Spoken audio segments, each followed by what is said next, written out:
भी हो सकते हैं। मतलब बहुत कम इन्वेस्टमेंट पे आपको ज़्यादा प्रॉफिट दे सकते हैं। और इसके साथ में हम स्टॉक मार्केट के कुछ इंपॉर्टेंट कॉन्सेप्ट भी सीखेंगे, जैसे स्टॉक स्प्लिट्स, मार्केट कैप और कंपनी के शेयर प्राइस बढ़ता या गिरता कैसे है। तो अगर आपने ये वीडियो एंड तक देख लिया तो ये एक वीडियो बहुत लोगों के लिए आई ओपनर होने वाला है। तो दोस्तों, आप लोगों ने राकेश झुनझुनवाला का नाम तो सुना ही होगा, जिसने इन्वेस्टिंग के जरिए काफ़ी वेल्थ क्रिएट की है। और ये भी सुना होगा कि उसने अपनी लाइफ का सबसे बड़ा इन्वेस्टमेंट टाइटन कंपनी में किया है। उसने इस कंपनी में 2003 में इन्वेस्ट किया था, जब इस कंपनी का स्टॉक प्राइस 3 रुपीज़ का था और आज इसका एक स्टॉक 1500 रुपये का मिल रहा है। तो ये इन्वेस्टमेंट अभी तक 500 गुना ऊपर जा चुका है, जैसा आप इस चार्ट में देख सकते हो। और आपको ऐसी बहुत सारी कहानी सुनने मिलती होगी कि अगर आप किसी कंपनी में सिर्फ कुछ हज़ार रुपये इन्वेस्ट करते जब उस कंपनी का स्टॉक प्राइस 2 रुपया या 5 रुपये का था, जैसे ये टाइटन कंपनी में, तो आपने उससे काफ़ी बड़ी वेल्थ क्रिएट कर ली होती। लेकिन प्रॉब्लम ये है कि हम ऐसे स्टॉक्स ढूंढे कैसे, क्योंकि स्टॉक मार्केट में जो अच्छी कंपनीज हैं उन सारी कंपनीज के शेयर्स अब 1000 रुपीज़ के ऊपर होते हैं। तो क्या हम इन्वेस्टिंग में लेट हो गए? इनफैक्ट एक व्यूअर ने कमेंट में ये भी कहा कि सर, आप जो भी स्टॉक्स के नाम लेते हो वो तो 1000 रुपीज़ के ऊपर होते, sometimes I feel we are late. तो दोस्तों, आज की वीडियो में मैं आप लोगों को यही इन्वेस्टिंग का सीक्रेट बताने वाला हूँ कि कैसे आप स्टॉक मार्केट के जरिए एक्चुअल वेल्थ क्रिएट कर सकते हो। तो सबसे पहले हम ये समझते कि ये पेनी स्टॉक्स होते क्या है। तो जिस तरह इंडिया में रुपीस होता है और 1 रुपये के आप 100 टुकड़े करोगे तो एक पैसा होता है, उसी तरह यूएस में डॉलर होता है और उसके अगर आप 100 टुकड़े करोगे तो एक पेनी होता है। तो पेनी स्टॉक्स का मतलब होता है ऐसे स्टॉक्स जिनका प्राइस बहुत कम होता है, जैसे इंडियन मार्केट के हिसाब से 2 रुपये या 5 रुपये का एक स्टॉक। और कुछ स्टॉक्स तो ऐसे भी होते हैं जिनका प्राइस 1 रुपये से भी कम होता है, जैसे ये कंपनी का एक स्टॉक हमें 20 पैसे में मिल रहा है। तो अगर आप इस कंपनी में 20,000 रुपये इन्वेस्ट करोगे तो आपको इस कंपनी का टोटल 1 लाख शेयर्स मिलेगा। लेकिन प्रॉब्लम यह है कि हमें पता नहीं ये कंपनी का स्टॉक फ्यूचर में परफॉर्म कैसा करेगा और ये कंपनी कितने रेट से ग्रो हो सकती है। लेकिन फिर भी लोग ऐसे स्टॉक्स में इन्वेस्ट करते हैं। तो मैक्सिमम लोग ऐसे स्टॉक्स में सिर्फ इसीलिए इन्वेस्ट कर लेते हैं क्योंकि उनको एक साथ बहुत सारा शेयर्स खरीदने मिलता है। क्योंकि अगर आप कोई अच्छी क्वालिटी कंपनी सिलेक्ट करते हो, जैसे नेस्ले इंडिया, जिसका एक शेयर 17,000 रुपये का है, और अगर आपको 20,000 रुपये इन्वेस्ट करना है तो आप इसका सिर्फ एक ही शेयर खरीद पाओगे। और इसमें तो कुछ मज़ा आएगा ही नहीं, क्योंकि एक शेयर से आपकी वेल्थ कैसे क्रिएट होगी। और बहुत लोग ये भी सोचते हैं कि ये स्टॉक ऑलरेडी बहुत महंगा हो गया है, तो अब ये और कितना ऊपर जा सकता है। तो इस वजह से बहुत सारे बिगिनर्स पेनी स्टॉक चुन लेते हैं, क्योंकि उसमें उनको लगता है कि उनका बहुत बड़ा प्रॉफिट हो सकता है। लेकिन आज मैं आप लोगों को एक बहुत ही इंटरेस्टिंग चीज़ बताता हूँ जो आप लोगों ने शायद कभी नहीं सुनी होगी। तो वीडियो के स्टार्ट में जो मैंने राकेश झुनझुनवाला का टाइटन कंपनी का एग्जांपल लिया था, जिसमें उसने 2003 में इन्वेस्ट किया था, एक्चुअली में उस कंपनी का शेयर 2003 में 3 रुपये का नहीं था। उसका एक्चुअल प्राइस 60 या 70 रुपीज़ के आसपास था, जैसा कि आप इस कंपनी की एनुअल रिपोर्ट में खुद देख सकते हो।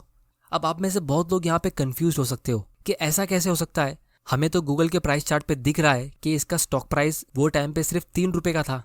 इनफैक्ट मैंने अपने ये वाले वीडियो में आईटीसी के शेयर का एक रियल एग्जाम्पल मेंशन किया था, जिसमें एक इन्वेस्टर ने 2004 में आईटीसी के 1000 शेयर्स खरीदे थे।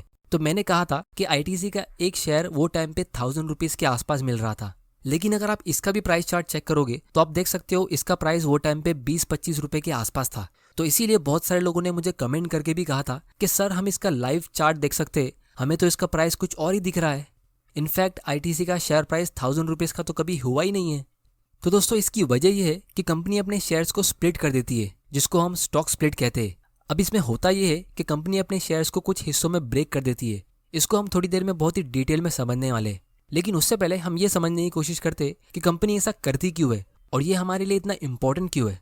तो कंपनी स्टॉक स्प्लिट इसलिए करती है क्योंकि वो चाहती है कि जनरल पब्लिक उनके शेयर्स में इन्वेस्ट करे। क्योंकि अगर कोई कंपनी का स्टॉक बहुत ज़्यादा महंगा हो जाएगा, जैसे लाखों रुपए का, तो जिन लोगों के पास सिर्फ कुछ हज़ार रुपये है इन्वेस्ट करने के लिए, वो तो उसमें इन्वेस्ट कर ही नहीं पाएंगे।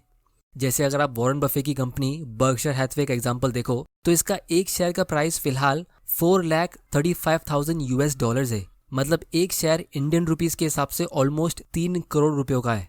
तो वॉरेन बफे ने अपनी कंपनी के शेयर्स को कभी से उसका शेयर प्राइस कितना भी महंगा हो, तो अगर आपको बर्कशायर हैथवे में $1 इन्वेस्ट करना है तो आपको उस कंपनी का एक शेयर का 0.00 समथिंग हिस्सा मिलेगा।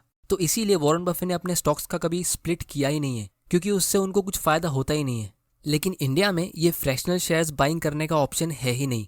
तो अगर आपको नेस्ले का शेयर खरीदना है और आपके पास 10,000 रुपया है तो आप इस कंपनी का शेयर खरीद सकते ही नहीं हो। इसीलिए इंडिया में अच्छी कंपनीज को बार बार अपने स्टॉक्स को स्प्लिट करते रहना पड़ता है, ताकि उनके शेयर का जो प्राइस है वो अफोर्डेबल रेंज में रह सके, मतलब कुछ हज़ार रुपये के आसपास। अब ये स्टॉक स्प्लिट काम कैसे करता है, इसका हम एक सिंपल एग्जांपल देखते हैं। इमेजिन करो एक छोटी सी कंपनी है जिसने सिर्फ 100 शेयर्स लोगों में इशू करके रखे, मतलब इसके 100 शेयर्स आउटस्टैंडिंग है और उसके हर एक शेयर का प्राइस 1000 रुपीज़ है। तो इस हिसाब से इस कंपनी के सारे शेयर्स खरीदने के लिए, मतलब कंपनी को पूरा खरीदने के लिए आपको 1 लाख रुपया पे करना पड़ेगा।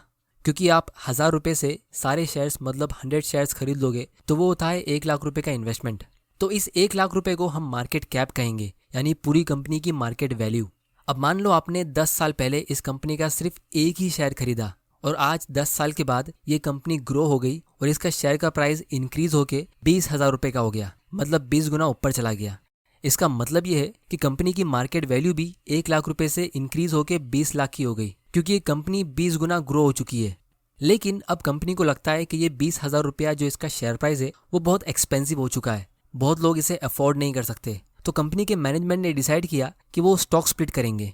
तो मान लो ये कंपनी के मैनेजमेंट ने 1/10 का स्टॉक स्प्लिट किया, तो इससे होगा ये कि पहले आपके पास कंपनी का सिर्फ एक ही शेयर था 20,000 रुपये का, लेकिन अब आपके पास 10 शेयर्स हो जाएंगे, क्योंकि कंपनी ने आपको एक शेयर के बदले 10 शेयर्स दे दिए। पहले आपके पोर्टफोलियो की वैल्यू 20,000 रुपये की थी और एक शेयर का प्राइस 20,000 रुपया था, लेकिन अब हर एक शेयर का प्राइस 2,000 रुपये का हो जाएगा और आपका पोर्टफोलियो अभी भी 20,000 रुपये का ही रहेगा। मतलब आपके हर एक स्टॉक का प्राइस नीचे गिर के 2,000 रुपये का हो जाएगा। और जहां हम बात करें कंपनी की, तो स्टॉक स्प्लिट से पहले कंपनी की मार्केट वैल्यू थी 20 लाख की और इसके 100 शेयर्स मार्केट में थे। लेकिन अब स्टॉक स्प्लिट के बाद कंपनी के टोटल 1000 शेयर्स हो जाएंगे, मतलब ये भी 10 गुना बढ़ जाएंगे और इससे भी कंपनी की मार्केट वैल्यू नहीं इंक्रीज होगी। अब दोस्तों, बहुत लोगों को लगता है कि स्टॉक स्प्लिट से या बोनस शेयर से या स्टॉक डिविडेंड से आपको एक्स्ट्रा पैसे मिलते, लेकिन ऐसा नहीं होता है। जब तक कंपनी की मार्केट वैल्यू इंक्रीज नहीं होगी तब तक आपके पोर्टफोलियो की भी वैल्यू इंक्रीज नहीं होगी। तो कंपनी को सिर्फ स्टॉक स्प्लिट से पहले खरीद के रख लेने से आपको कुछ एक्स्ट्रा फायदा नहीं होगा। आपको कंपनी को लॉन्ग टर्म के लिए होल्ड करके रखना पड़ेगा जब तक कंपनी ग्रो हो रही है। तो दोस्तों, अगर आप थोड़ा गौर करोगे तो आपको पता चलेगा कि जब कोई भी कंपनी का आईपीओ निकलता है, मतलब पहली बार कोई कंपनी अपने शेयर्स को पब्लिक में इश्यू करती है, तो उसका शेयर प्राइस अक्सर 100 रुपये से कुछ 1000 रुपये के बीच में होता है। जैसे SBI कार्ड्स का आईपीओ के टाइम शेयर प्राइस 750 रुपीज़ का था, बारबेक्यू नेशन का आईपीओ के टाइम पे 500 रुपये का शेयर था और इंडिगो पेंट्स का आईपीओ के टाइम 1500 रुपये का स्टॉक था। तो कोई भी कंपनी आईपीओ के टाइम पे अपने शेयर का प्राइस 2 रुपये या 5 रुपये नहीं रखती है। तो सवाल ये उठता है कि जब कोई कंपनी अपने आईपीओ में अपने स्टॉक का प्राइस 100 रुपये से स्टार्ट करती है और उसका स्टॉक प्राइस गिर के 2 रुपये का हो जाता है, मतलब एक पेनी स्टॉक बन जाता है, तो वो स्टॉक इतना नीचे गिरता कैसे है?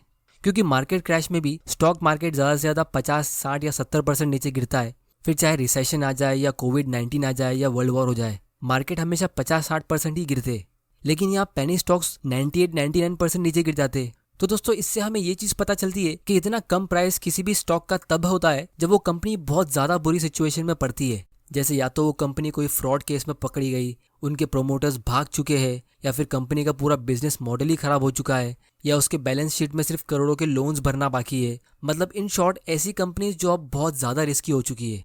तो जब आप स्टॉक मार्केट में न्यू होते हो और आपके पास थोड़ा सा पैसा है और आपको बिजनेस को एनालाइज करने का इतना एक्सपीरियंस नहीं है और आपने अभी तक अपनी लाइफ में एफडी के अलावा कहीं पे इन्वेस्ट किया ही नहीं है, तो आपको रिस्क ज़्यादा लेना चाहिए या कम? लेकिन दोस्तों, प्रॉब्लम ये होती है कि रिस्क के बारे में कोई बात करता ही नहीं है। और सबसे बड़ी प्रॉब्लम ये है कि आपको सही तरीके से गाइड करने वाले लोग मिलेंगे ही नहीं, क्योंकि 90% लोगों को स्टॉक मार्केट की इतनी नॉलेज होती ही नहीं है और बाकी 10% जिनको नॉलेज होती है वो तो सिर्फ अपना ही सोचते हैं। क्योंकि अगर आप एक सिंपल सा यूट्यूब सर्च करोगे तो आप खुद देख सकते हो, हॉट स्टॉक्स और पेनी स्टॉक्स के ऊपर आपको हज़ारों वीडियोस देखने मिलेंगे। कुछ यूट्यूबर्स तो ऐसे हैं जो हर रोज 5 नए मल्टीबैगर स्टॉक्स के ऊपर वीडियोस अपलोड करते रहते और उनके वीडियोस पर लाखों व्यूज आते रहते। तो ऐसे काम करके ये लोग तो कंटिन्यूसली पैसा कमा रहे हैं, लेकिन इनके रिकमेंडेशंस पे आप पैसा कमाओगे या नहीं, या फिर आप अपने कैपिटल को प्रोटेक्ट भी कर पाओगे या नहीं, इसकी कोई गारंटी नहीं है। इसीलिए हमें ये जान के सरप्राइज होने की जरूरत नहीं है कि maximum new investors stock market में लॉस क्यों लेते हैं, और जब सारे न्यूबीज लॉस लेते रहते तो प्रॉफिट कमाता कौन है? तो दोस्तों, ये वही थोड़े से सेंसिबल इन्वेस्टर्स होते जो अच्छी क्वालिटी की कंपनीज में इन्वेस्ट करके अपनी वेल्थ कंटिन्यूसली ग्रो करते रहते और सारा प्रॉफिट वो थोड़े से लोग लेके जाते उनकी नॉलेज और कंपाउंडिंग की वजह से। तो दोस्तों, अब मैं आप लोगों को इसका एक लाइव एग्जांपल दिखाता हूँ और हम ये समझते कि जब कोई कंपनी का 10-20 हज़ार रुपए का है तो वो और कितना बढ़ सकता है, या फिर कोई कंपनी का स्टॉक अगर 2 रुपए का है तो वो और कितना गिर सकता है। तो यहाँ पे हम टिकर टेप का यूज करते, जहाँ से आप स्टॉक्स को काफी आसानी से फिल्टर कर सकते हो और उसके फंडामेंटल्स को इजीली एनालाइज भी कर सकते हो। तो यहाँ पे हम 2 कंपनी का एग्जांपल लेते जो सिर्फ एजुकेशनल पर्पस के लिए है। तो 5 साल पहले ये कंपनी का शेयर प्राइस 6,000 रुपए का था और आज ये 17,000 रुपए का हो गया है। तो 5 साल पहले भी ये 6,000 रुपीज़ एक बड़ा इन्वेस्टमेंट था और आज ये 17,000 भी एक बड़ा इन्वेस्टमेंट है। क्योंकि अगर आप इस कंपनी का फाइनेंशियल ट्रेंड देखोगे तो आप खुद देख सकते हो कि ये कंपनी कंटिन्यूसली अपना रेवेन्यू और प्रॉफिट इंक्रीज करती जा रही है। लेकिन जो कंपनी का स्टॉक प्राइस आज से 5 साल पहले सिर्फ 15 रुपए का था, वो आज 5 रुपए का हो गया है, क्योंकि ये कंपनी का लॉस कंटिन्यूसली इंक्रीज होता जा रहा है। तो जो स्टॉक इतना सस्ता है उसके अपने फंडामेंटल रीजंस होते हैं और आप यहाँ पे सामने ही देख सकते हो कि ये कंपनी को कितना बड़ा लोन भरना बाकी है।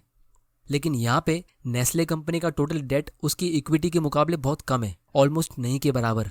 तो अगर कोई ये पेनी स्टॉक में आज इन्वेस्ट करता है ये सोच के कि ये ऑलरेडी इतना कम हो चुका है और कितना नीचे जाएगा, और अगर ये स्टॉक 5 रुपए से 1 रुपए का हो जाता है, तो भले ये स्टॉक पहले से 96% नीचे गिर गया हो, लेकिन आज जो इसमें इन्वेस्ट करेगा उसके लिए ये और 80% का लॉस होगा।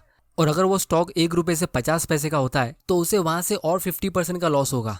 तो इसीलिए एक चीज मैं हमेशा कहता हूँ कि जब भी आप स्टॉक में इन्वेस्ट करते हो तो आप स्टॉक्स में नहीं बल्कि उसके बिजनेस में इन्वेस्ट करते हो। तो भले ही आप 10,000 रुपये इन्वेस्ट करके किसी कंपनी का 50 शेयर्स लेते हो या उतने ही पैसों से एक शेयर खरीदते हो, उससे फर्क नहीं पड़ता है।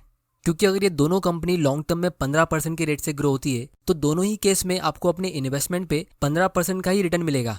तो ज़्यादा शेयर्स खरीद के रख लेने से आपको एक्स्ट्रा रिटर्न नहीं मिलने वाला। अल्टीमेटली तो कंपनी की एक्चुअल ग्रोथ ही मैटर करेगी। इसीलिए जब आप अपने आप को क्वेश्चन पूछते हो कि ये ऑलरेडी इतना सस्ता हो गया है और कितना नीचे जा सकता है, तो आप हमेशा गलती करोगे ही, क्योंकि आप अपने आप से सवाल ही गलत कर रहे हो। सही सवाल ये होगा कि वो बिजनेस फ्यूचर में क्या करेगा और कितने रेट से ग्रो होगा। और अगर आपको ये चीज़ नहीं पता तो आपको एक बार उसका इन्वेस्टर प्रेजेंटेशन पढ़ना चाहिए, कंपनी की रिपोर्ट या उसके फाइनेंशियल्स को रीड कर लेना चाहिए, या फिर ऐसे स्क्रीनर पे आके अपना एक बार 5 मिनट इन्वेस्ट करना चाहिए उसकी डिटेल्स को रीड करने के लिए। और अगर आप ऐसा करते हो तो भी आपको पता चल जाएगा कि वो स्टॉक इतना नीचे क्यों जा रहा है और आप अपना लाखों का लॉस बचा सकते हो। और दोस्तों, अगर आप अपने स्टॉक एनालिसिस को एक कदम आगे ले जाना चाहते हो तो आप इसके प्रो वर्जन के लिए भी सब्सक्राइब कर सकते हो, जहां से आपको और ज़्यादा इन्फॉर्मेशन रेडीमेड मिल जाती है और आप कंपनी की डिटेल्स को डाउनलोड करके डिटेल्ड एनालिसिस कर सकते हो।